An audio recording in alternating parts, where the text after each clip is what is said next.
If it's rocking, don't come knocking.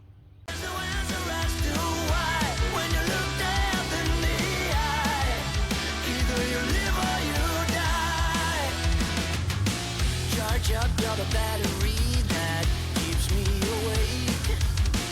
Reload under your control before I break. Killing frustration, have to do it all to survive the nightfall.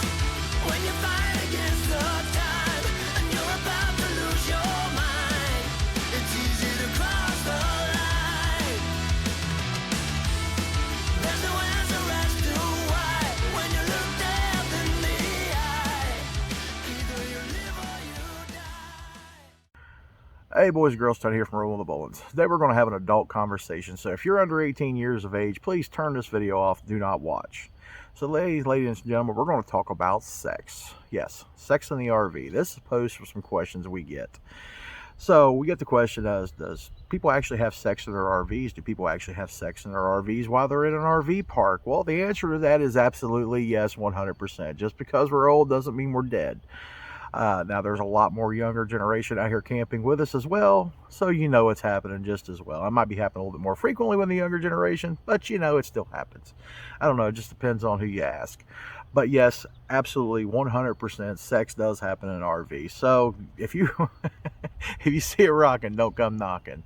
Now, yes, people, I mean, let's be adult about this. If you see a camper making some squeakies and moving around and bouncing, there's a highly good likelihood that people are in there enjoying each other and having sex. So, you know, just be adult and move on. Don't parlay and party unless it's like, you know, whips and chains and handcuffs, and you know, you hear all kind of stuff like, you know, power tools and all that kind of stuff going on there. You never know. I mean, you know, you see the woman come out of the RV with a crash helmet on, you know, she might have a toy that requires electric. I don't know. I mean, just stating for the obvious. But yes, people, sex happens in an RV. It happens everywhere.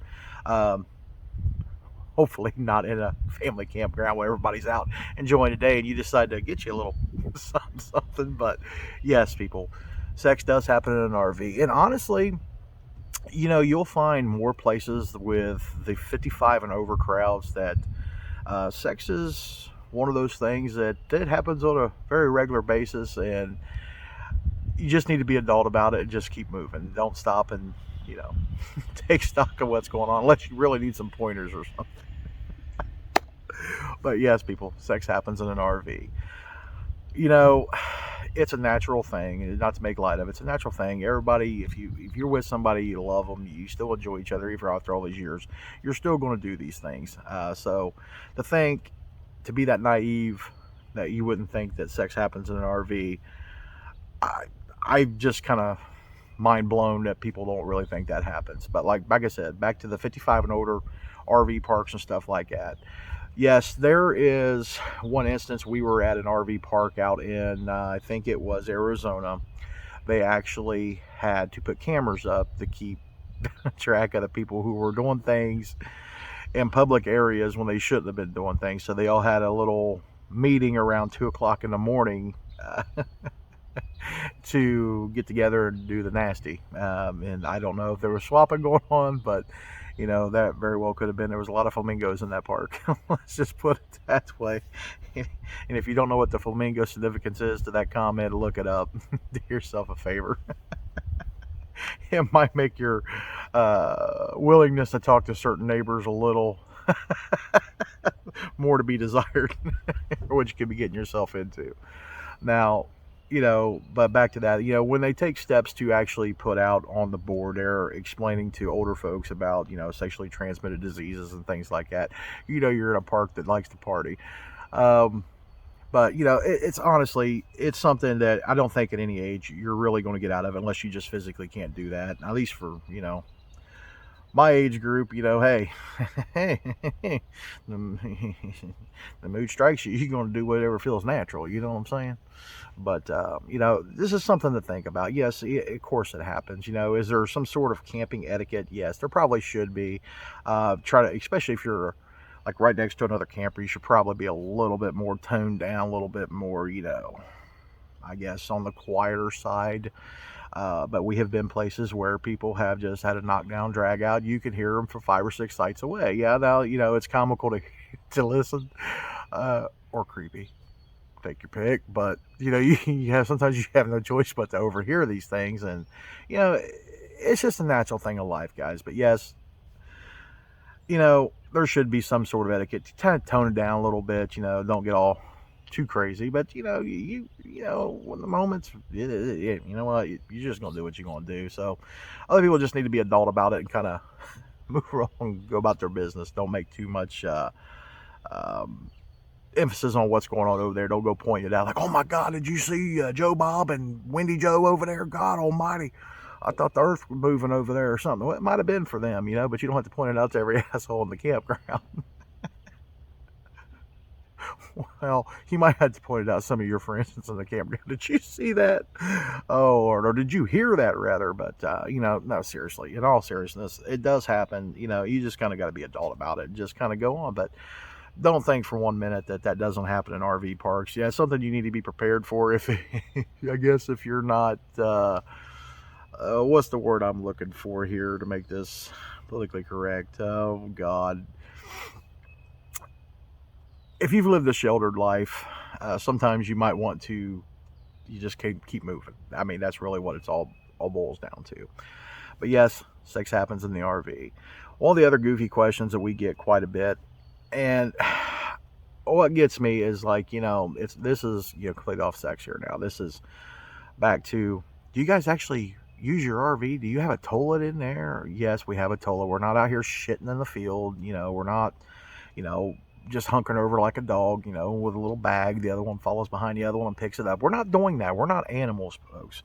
Yes, these RVs have commodes. See, we usually try to do that, because we're, have evolved from the caveman days. So yes, we use a toilet that's in our RV. Yes, we do shower in our RV.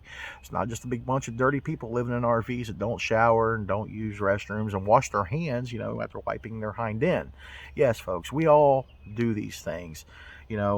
Same thing you do in your house. It's the same thing. Well, at least I would hope you wash your hands after wiping your hind end.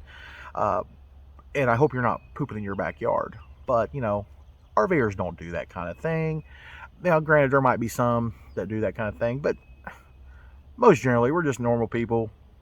We poop, we shower, we shave, we do everything we do in a house in our RV. The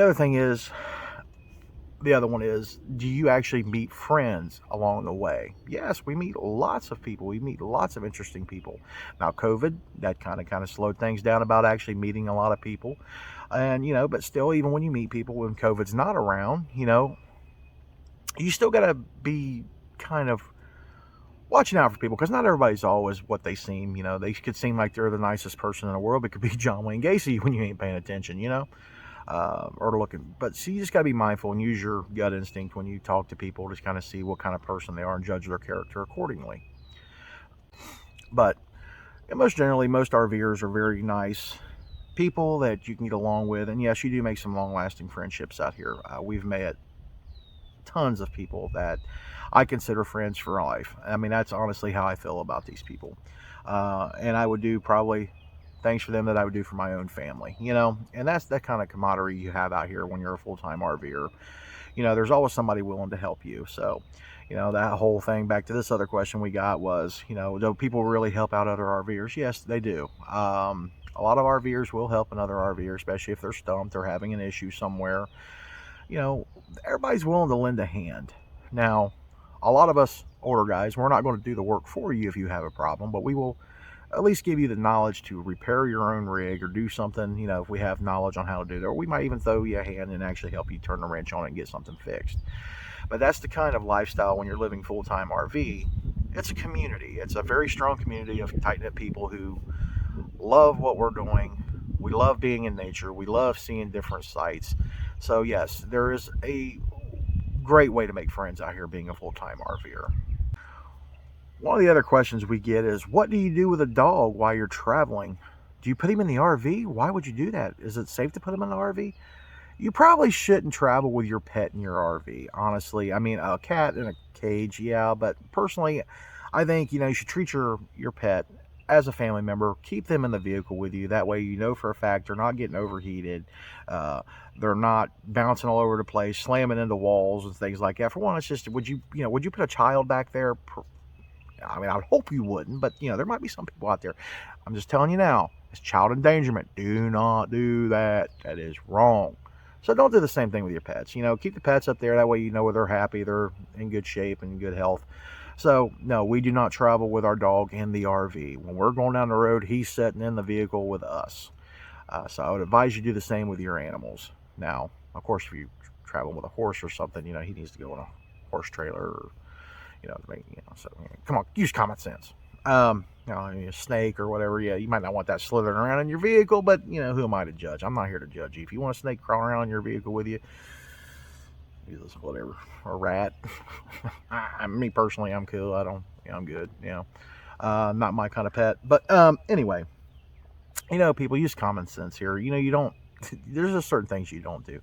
I guess, it goes back to that whole thing. You'd think common sense is more common, but unfortunately, as most of us are all figuring out nowadays, common sense is not so common. It should be considered a superpower when you come across somebody who does have some common sense. Like I said, this was not meant to be kind of a mean or thrown off on some of the questions we're getting. That's not what I meant. But, some of the questions that you get are so kind of boneheaded. I mean, the whole sex thing. I mean, really. I mean, are you really wanting to know if people are having sex, or you just want to know, are you going to be considered a freak for having sex in an RV park? Well, you know what? Look at it like this. They jealous. Because if they got such a problem with you doing what your thing in your RV in the privacy of your own home, then that's just my opinion. They're being a little jealous, and they can just go on about their way. I mean, I really wouldn't put too much stock in what their thoughts are. But like I said, now if you got a group of kids next door or something like that, camping in tents or whatever, just in a campsite next door there, yeah, you might want to skip the nooners and stuff like that with the windows open. I'm just saying, I mean, you don't need to subject other people's children to what freaky crap is going on in your RV. That's for damn sure. But like I said, this was not meant to be downplayed on your questions. I love your questions. And like I said, when they're legit questions, I do respond to you back in text or back in a message. And, I definitely love to answer these questions for you guys. But I just want to share some of the goofy questions we do get, some of the ones that's just kind of, really? Or at least got me scratching my head. Maybe I'm just cut from a different cloth. Well, I know that. I definitely cut from a different cloth than a lot of people anymore. There's definitely something wrong with me. I've been seeing a psychiatrist, but he gave me my money back and said that I got no help for you. There's something deeply wrong with you. But no, guys, like I said, you just kind of make your own way about how you want to do things. But these things do happen in RV parks, and like I said, the goofiest question always we get is the one about, do you actually have a toilet in your RV? Well, I look at it like this: when you pay, 50 to 80, 90, 150 grand for one of these RVs, damn well better have a damn toilet in it. If you buy one that doesn't have a toilet in it for that kind of money, I'm just going to throw this out there. You're a dumbass. Don't buy that RV. If it doesn't have functioning plumbing, don't spend that kind of money. I mean, that's just me personally, but it's, who am I? But anyway, guys, like I said, I want to touch base on some of these things here, just kind of let you guys know that it's okay. It's natural. You can do the nasty with your partner or whoever you choose in your RV. It's it's a perfectly natural way in life, and it's yeah. I can't believe I'm having this conversation. Wow. Things you do on YouTube. Anyway, guys, I'm going to get back in here and not do that. Not right now. It's it's about noon, so we're gonna wait till at least the evening. Get a little crazy. Some wine. I don't know. Let her tickle my butt with a feather or something. I don't know. Anyway, guys, totally joking, by the way. Guys, be careful out there. And like I said, everybody poops and everybody has sex. Guys, we'll see you down the road. Bye.